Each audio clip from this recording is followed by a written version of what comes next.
Sit back in your bed now.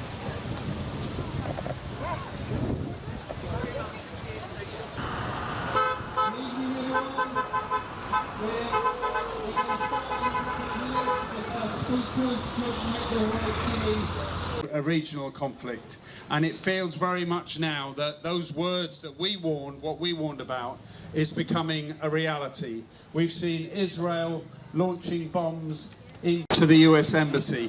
We thought we'd be able to protest as we have done before. We've protested in front of the US Embassy. This is the back of the US Embassy behind us, and I think this is the first time that we have been denied the possibility to be present in front of the US Embassy. And I think that is something that is disgraceful, and I think it's something we should be concerned about. Because as our country underwrites a wider war in the Middle East, I think we're going to see further repression from the state and from the government on those of us who want to march against war and for peace. So this is an important first demonstration on that issue. Daughter, my father is in Tehran and he is in danger. The last time we spoke, he told me the roads out of the city were gridlocked. Millions were trying to flee. Petrol was hard to get, and ordinarily you can bathe in petrol in Iran. People were trapped, unsure where safety could be found. Fear is everywhere. Yesterday, the United States bombed Iranian nuclear facilities, and Israeli missiles continue to fall on civilian areas. They're blowing up cars in broad daylight, striking homes and neighborhoods. Banks are being hacked.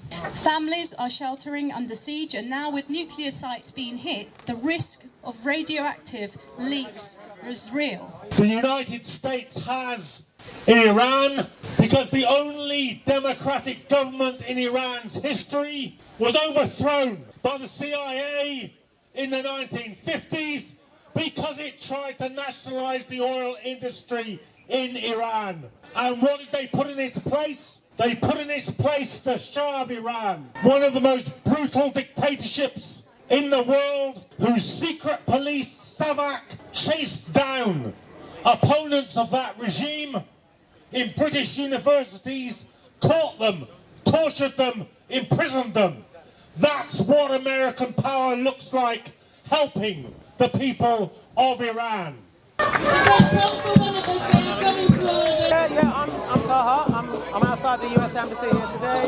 We're protesting against the war on Iran, initially by Israel and now by Trump's America. It's just unbelievable, based on false pretenses, completely illegal, and it's just a shame that all the Western governments seem to be in favor of it. Just on the radio, you see all the Western governments say, "Oh, Iran's a threat. Israel's doing our dirty work," and now Trump's also joined in. It's just unbelievable. It just beggars belief. And that's why I'm here to protest against it. I don't know what's going to happen in the future, but I want now for the war to stop. So this is what I can do, and it's just escalating, and the Middle East is obviously known for all these wars. But when will it stop? Really, when will it stop? At least it's not now. But we are the children of Lebanon. My name is Brian, and I've come here today. I'm from Ireland, living in London. I've come here today because I stand in solidarity with all of the victims of the US's imperial wars. We're here at the US Embassy at the community camp for Palestine. The victims of the US imperial wars continues to grow every day. The genocide in Gaza has been ongoing for almost 2 years at this stage. It's worse it's getting. This expansion of the US's imperial wars is part of a history of intervention and destruction in the region, and it's a distraction from the genocide that's taking place in Gaza. It's in the UN Charter nation states have a right to self-defense. It's a breach of international law, a preemptive strike. That is absolute rubbish. You have, as a nation state, a right to self-defense, and that is what we're seeing right now in Iran's retaliation. In the case of my people in the Republic of Ireland, it took 800 years for us to gain our independence, our sovereignty back from the British. It will not take 800 years for the people of Palestine and the other people subjected to imperial wars in the Middle East. We won't allow it. These things don't happen overnight. Change will not happen overnight. So we have to keep coming out here on the streets and raising our voices and doing whatever we can to stop the genocide, to stop the inhumanity that we're seeing from the Western powers in the Middle East. Thank you. The Lancashire mill workers who refuse to handle the cotton picked by... My name is Mohammed Amir Hakimi Parsa, and I've come down from Scotland to partake in these protests. The protests against the war, to stop the illegal and, frankly, genocidal war that Israel is waging as the proxy of the United States against the entirety of the Middle East. This is an expanding war. It started in Gaza, then it expanded across the Levant, and finally it's made its way to Iran, and it's not going to stop in Iran. This is part of a greater project by the United States imperial government to completely quash any resistance against it. And Iran stands in its way. That's why Iran is being attacked. It is not because of nuclear proliferation. It is because it resists against US imperialism. The conflict is personally affecting me because I have lots and lots of my family that are still in Iran. My family, so far, no one has died, but places near their homes have been bombed.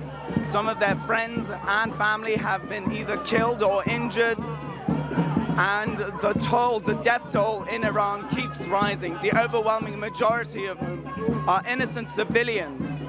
There's so much infrastructure in Iran, from scientific infrastructure to civilian infrastructure, that is being targeted, that has absolutely nothing to do with military targets, has nothing to do with Iran's nuclear program. And we have to come together as people across the world, to put pressure on governments to put a stop to this. The UK government, I don't expect them to do anything other than the bidding of Washington, D.C. as a vassal state and a client of the United States since pretty much the Second World War. What I would hope happens is that Keir Starmer and the UK government grows a backbone and establishes some sort of independence from US imperial policies across the globe and especially in the Middle East.